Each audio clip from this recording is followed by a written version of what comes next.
20వ పేజీలో ఒక చిన్న లైన్ ఏంటంటే ది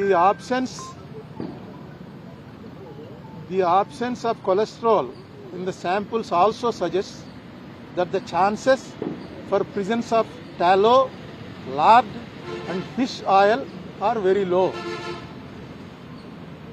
లేవు అని ఎప్పుడు ఎవరు వెరీ లో అంటే లేనట్టే లెక్క. In the absence of cholesterol in the ghee samples అని క్లియర్గా వాళ్ళు వేసిందే. ఆ సిట్ ఆయన కూడా ఆయన వేసిందే. సుప్రీంకోర్టు దాంట్లో వాళ్ళు క్లియర్గా ఇచ్చారు. వెంకటేశ్వర స్వామి లడ్డూలో ఆవు కొవ్వు, పంది కొవ్వు, చేప నూనె కలిపారు అన్నదే కొంచెం అది చాలామందికి వాంతులు వచ్చే పరిస్థితి అండి. ఎందుకంటే గొడ్డు మాంసం అనేది మీలో చాలామంది మాంసాహారులు ఉంటారు, కానీ గొడ్డు మాంసం అని అనగానే అసలు ఆ ఐడియా డైజెస్ట్ అవ్వదు. నేను చూశాను చాలామందిని. అటువంటిది మాటి మాటికి ఇందులో గొడ్డు మాంసం కలిగింది, పంది కొవ్వు కలిసింది, చేప కొవ్వు కలిసిందని. వెంకటేశ్వర స్వామి కదా, వెంకటేశ్వర స్వామి అంటే మనకు ఎవరికి గుర్తుండదు. ఫస్ట్ ఎప్పుడు చూసామో ఇప్పుడు కూడా వెంకటేశ్వర స్వామికి ఉన్నటువంటిది ప్రపంచంలో నాకు ఎక్కడా ఉండదు. ఆ రష్ నేను చూసాను. నార్త్ ఇండియన్స్ వచ్చి చూసి ఏంటిది రోజు కుంభమేళ ఇక్కడని. అంత జనం, అంత వెంకటేశ్వర స్వామి అంటే ఆ దాంట్లో అన్నిసార్లు అనకూడదు. అసలు నిజంగా జరిపిన వాళ్ళని శిక్షించడానికి ప్రయారిటీ ఇవ్వాలి. కానీ దీంట్లో నిన్న ఇంకో మాట అన్నాడు ఆయన, నాకు ఆశ్చర్యం వేసింది. ఇది అవినీతి కాదుట, హిందూ మతాన్ని నాశనం చేయటం కోసం పన్నిన కుట్రట. హిందూ మతం నాశనం అవటం, నాశనం ఎవడన్నా చేయగలడా దీన్ని?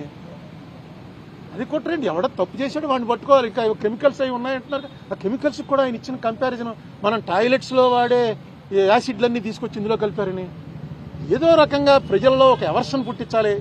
తిరుపతి లడ్డు అంటే అంత టేస్ట్గా తినేవాళ్ళకి ఆ లడ్డు చూడగానే ఇందులో ఏముందోరా బాబు అని అనిపించే భయం కలిగించాలని సీఎం లెవెల్ మనిషి అలా మాట్లాడటం కరెక్టే. ఇప్పుడు నేను సీఎం గారి ఇంటికి వెళ్తే నాకు కప్పులో టీ ఇచ్చారు.